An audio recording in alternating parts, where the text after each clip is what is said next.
Hello friends, welcome back to our channel. So last week market के लिए काफ़ी bearish साबित हुआ और फिलहाल मार्केट एक सपोर्ट जोन पर आकर रुकी है। देखना इंटरेस्टिंग होगा कि अब यहाँ से आगे मार्केट कैसे बिहेव करती है। और एक रीज़न अगर आपको मैं बताऊँ तो यहाँ पर है यूएस डॉलर का जो प्राइस है वो 86 को क्रॉस कर गया है। यूएस डॉलर और आईएनआर का जो correlation that has crossed 86 rupees. That is one of the biggest reasons कि यहाँ पर जो है हमें बहुत सी सेलिंग एफआईआईज की तरफ से देखने को मिल रही है because they are moving their rupees investment into US dollar investment. ठीक है। सो अगर हम हमारे स्टॉक्स देखें जो ऑलरेडी ट्रिगर हिट किए थे and we had stakes in them. First of all तो फिर से एक बार क्लियर करना चाहूँगा कि ये कोई भी रिकमेंडेशन वीडियो नहीं है बाय या सेल का। तो प्लीज़ आप अपना जो पैसा है वो हमारे इन वीडियो को देखकर या इनसे कोई क्यूज़ लेकर इन्वेस्ट ना करें, या अगर इन्वेस्टेड है तो वहाँ से विड्रॉ ना करें, निकाले ना। बिकॉज हमारी भी गलतियाँ होती है ना। और जस्ट एक एज ये है कि हम हमारे लॉसेस को स्मॉल रखते हैं और प्रॉफिट्स को रन होने देते हैं। That is the difference. But ऐसा नहीं है कि जो भी हम स्टॉक्स यहाँ पे डिस्कस करते हैं those are 100% hitting into bullseye. तो प्लीज़ इस बात को ध्यान में रखिए। एंड ये कोई रिकमेंडेशन वीडियो नहीं है। सो हमारा टाइम टेक्नो में स्टॉप लॉस हिट हुआ है थर्सडे वाले दिन। आप देख सकते हो यहाँ पे ये जो कंटिन्यूस फॉलिंग है, लग रहा था कि यहाँ पे कुछ सपोर्ट मिल जाए 50 डेमा के आसपास, बट ऐसा कुछ हुआ नहीं है। प्राइस ने हमारे स्टॉप लॉस को भी ब्रीच किया है and it has again slid down on Fridays. Next we have Precam. Precam is hovering around the buying price. तो बाइंग प्राइस के आसपास ही फिलहाल ये ट्रेड कर रहा है। लेट्स सी कि ये कैसे पैन आउट होता है। और लास्ट वीक भी हमने कुछ स्टॉक्स आपके साथ डिस्कस किए थे, उनका फिलहाल स्टेटस क्या है वो देखते हैं। सो सनफ्लैग अगेन इसमें वेट एंड वॉच कंटिन्यू करेगा बिकॉज प्राइस जो है कंसोलिडेट हो रही है एक रीजन में।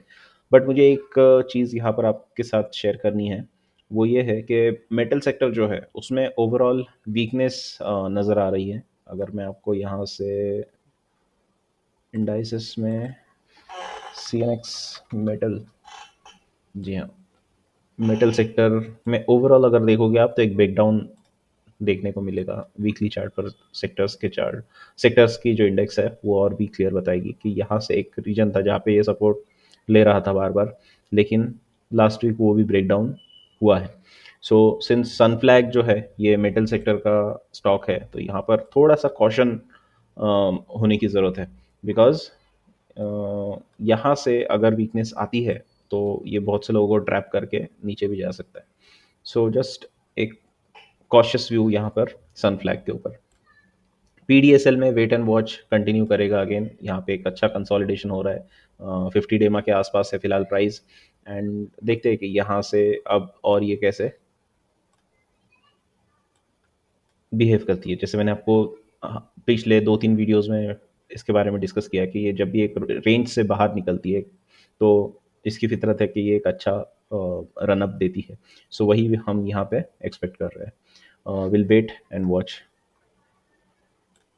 विधि में लास्ट वीक बहुत वीकनेस दिखी। एंड जो प्राइस का जो मूवमेंट था that was also very volatile है ना। ओपनिंग एंड क्लोजिंग में आप देख सकते हो कि कितना गैप यहाँ पर प्राइस के रेंज में दिख रहा है। So that is something we do not want to look into the stock. So इस वजह से विधि को फिलहाल मैं यहाँ से हटा लूँगा मेरी वॉच लिस्ट से। और देखते हैं अगर ये फिर से यहाँ से सपोर्ट लेकर फिर से रीडेवलप होता है सेटअप यहाँ पे तो ये ज़रूर हमारे स्क्रीनिंग में आएगा। स्क्रीनिंग क्राइटेरिया को अगर ये मीट करेगा तो हो सकता है नेक्स्ट वीक हम इसको फिर से रिव्यू करें। लेकिन फिलहाल के लिए मैं विधि को यहाँ से निकाल रहा हूँ। सिमिलरली आई थिंक मेरा जो टाइम टेक्नो में स्टॉप लॉस हिट हुआ है ये आपको बताने के लिए था। अब यहाँ से भी मैं इसको निकाल देता हूँ टाइम टेक्नो को। Then we have Polyplex. तो पॉलीप्लेक्स में अगेन ट्रेंड रिवर्सल के नज़ारे नज़ारे नहीं बट ट्रेंड रिवर्सल के कुछ साइंस यहाँ पर दिख रहे हैं। So we are tracking this. अब यहाँ पे हो सकता है कि जो वोलेटिलिटी है ये थोड़ी सी श्रिंक हो। जैसा कि यहाँ पे मैंने एक पाथवे बनाया है, ये एक ब्लूप्रिंट की तरह काम करता है कि what I want to look या what I am looking for in the stock. तो अगर ये इस तरह से कुछ डेवलप हो रहा है तो प्लीज़ इसको ऐसा नहीं है कि ये इसी तरह से मैं हर वीडियो में कहता हूँ कि ऐसा नहीं है कि जो मैंने ब्लूप्रिंट बनाया है या जो मैंने एक्सपेक्टेड पाथवेज बनाए हैं ये ऐसा ही मूव करे prices, not necessary, but we have to see के अगर हम यहाँ से ट्रेंड रिवर्सल को एक्सपेक्ट कर रहे हैं then we are looking for a pivot point जहाँ से हमारा रिस्क रिवॉर्ड फेवरेबल हो, हम स्टॉप लॉस काफ़ी नज़दीक लगा सके जितना हो सके। सो उसके लिए एक विजिबिलिटी के लिए मैं ये ड्रॉ करता हूँ। तो फिलहाल इसके लिए wait and watch, we are looking at कि यहाँ से और थोड़ा सा प्राइस जो है सपोर्ट लेकर ऊपर जाए, फिर एक पुल बैक एंड देन आता है तो ब्रेकआउट आए। Then we have GPT health care, जिसको लास्ट वीक हमने आइडेंटिफाई किया था, आपके साथ शेयर भी किया था इसको। तो ये वीकली सेटअप है तो अभी भी बहुत प्रॉमिसिंग लग रहा है। देखते हैं कि ये 192.5 का इसका ट्रिगर है, इसके बाद प्राइस कैसे बिहेव करती है। But it's a newly listed company है ना, और एक साइडवेज में चल रही है। जो पुल बैक्स है दोज हैव गॉन टाइटर। तो अब सिंस ये काफ़ी टाइटनेस इसमें आ गई है रेंज के अंदर प्राइस में, कंपेयर टू ये जो पुल बैक्स थे 1 2 and this is the third one. तो वीकली चार्ट पर ये काफ़ी इंटरेस्टिंग लग रहा है। अब देखते हैं कि यहाँ से अगर 192 को ये 192.5 को ये प्राइस क्रॉस करती है तो उसके बाद कैसे बिहेव करती है, देखना काफ़ी इंटरेस्टिंग होगा। देन वी हैव सूरत वाला ग्रुप। सो सूरत वाला ग्रुप का भी अगेन लास्ट वीक काफ़ी वीक था, प्राइस जो है फिर से 50 डेमा के भी नीचे चली गई है। So let's wait and watch के कैसे ये डेवलप होता है आने वाले हफ्ते में। Then L T foods, again यहाँ पर काफ़ी टाइटनेस बनाई हुई थी प्राइस में, लग रहा था कि ब्रेकआउट अगर आएगा तो there could be a chance, but last last week में यहाँ से एक पुल बैक आया एंड 50 डेमा के आसपास कहीं ना कहीं ये प्राइस जो है अच्छे से सपोर्ट लेती हुई दिख रही है। और ये एक शेकआउट भी हो सकता है शायद, ये जो प्रीवियस स्विंग लो था, वैसे प्रॉपर स्विंग लो तो था नहीं है, बट बहुत से लोगों ने जब यहाँ पर बाइंग की होगी तो इसको स्टॉप लॉस की तरह ट्रीट किया होगा, या यहाँ पर अगर बाइंग की होगी तो इसको स्टॉप लॉस की तरह ट्रीट किया होगा and that has got hit. तो वीक हैंड्स कह सकते हैं कि यहाँ से अब जिनके यहाँ पर स्टॉप लॉस थे 396 या 395 के आसपास, 397 के आसपास, तो वो हिट हो चुके हैं। एंड यहाँ से अगर मार्केट अच्छी मूव करती है तो फिर एक शेकआउट के बाद जो ब्रेकआउट आता है that is always going to be stronger, because जो वीक हैंड्स है those are out and strong hands are having the stock. So इसकी वजह से यहाँ से एक स्ट्रॉन्ग ब्रेकआउट भी देखने को मिल सकता है। ये हुआ नहीं है अब तक, I mean L T foods में अभी तक हुआ नहीं है, बट जनरली स्पीकिंग कि ये थियोरटिकली पॉसिबल है।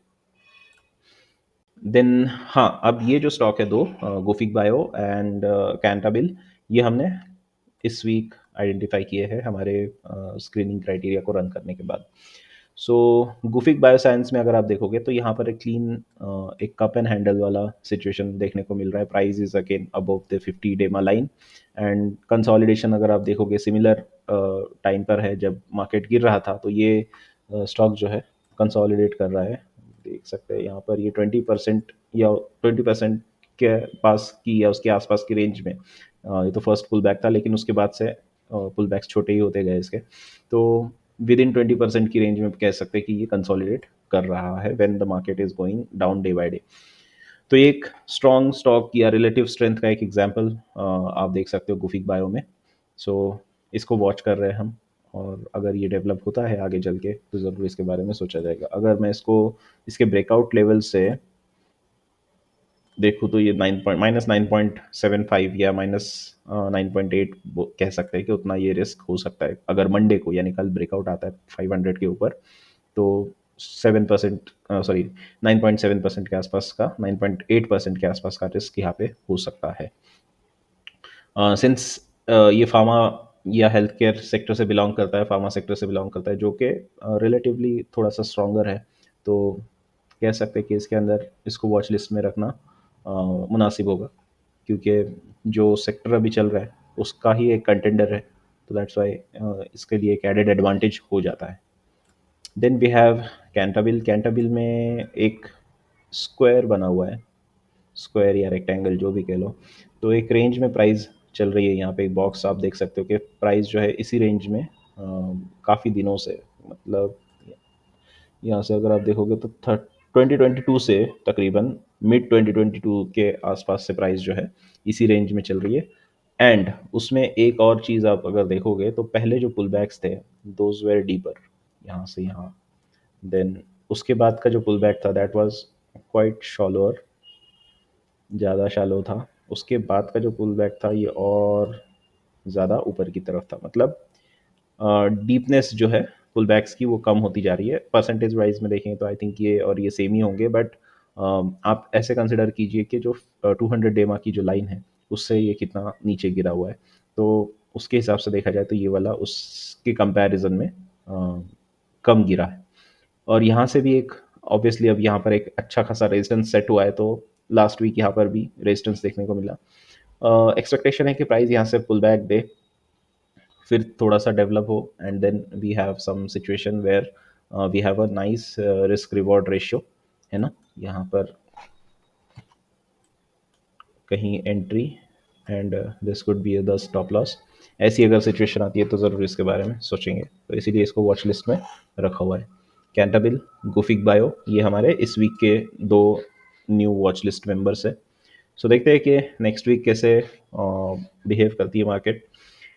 Again this is only for educational purposes, आप प्लीज़ इसको एज अ रिकमेंडेशन ना लीजिएगा। बस ऐसे मार्केट में सिर्फ आपको यही बता रहा हूँ कि स्ट्रेंथ जहाँ पर है, स्ट्रॉन्ग स्टॉक्स जहाँ पर है, उनको आप ढूंढिए, ताकि जब मार्केट सही चलने लगे तो ये जो फिलहाल जो साइडवेज में गए हैं या फिलहाल जो अपने 52 वीक के हाई हाई के आसपास ट्रेड कर रहे हैं, once the market is aligned with their flow तो ये और भी तेज़ी से ऊपर जा सकते हैं। सो स्ट्रेंथ में रहिए।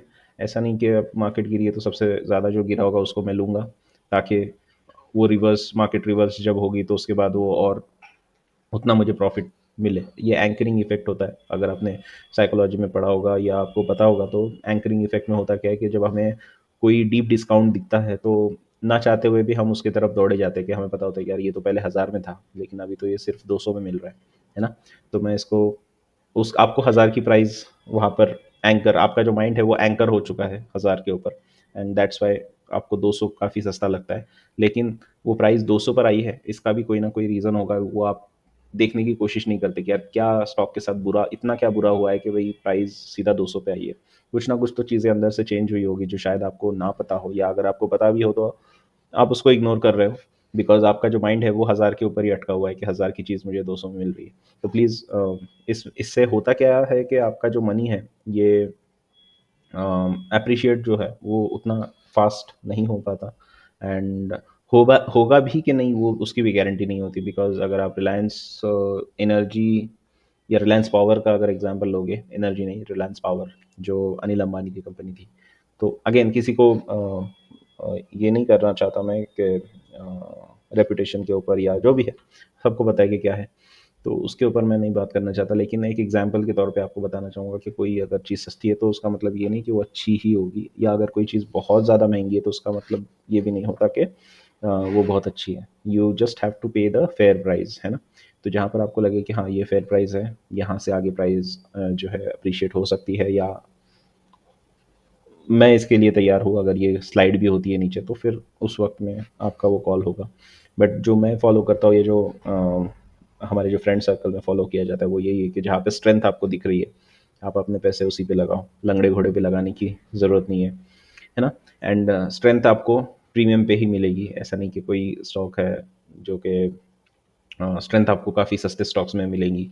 तो प्लीज़ उसके बारे में ज़रूर सोचिएगा। 52 वीक हाई से ज़्यादा कतराइए मत लेने को, because 52 week high is not an all time high. All time high अलग होता है, 52 वीक हाई अलग होता है, कभी कभी दोनों सेम भी हो सकते हैं। बट कहने की मंशा यही है कि जो आज 52 वीक हाई पर है, हो सकता है वो उसको ब्रेक करके ऑल टाइम हाइज भी बना ले, है ना। सो प्लीज़ इस बात को ध्यान में रखिएगा। आई नो कि थोड़ा सा लंबा हो गया, बट ज़रूर मुझे लगा कि कहना चाहिए, इसलिए मैंने आज आपके साथ ये डिस्कस किया। So take care and have a very profitable year ahead. Thank you.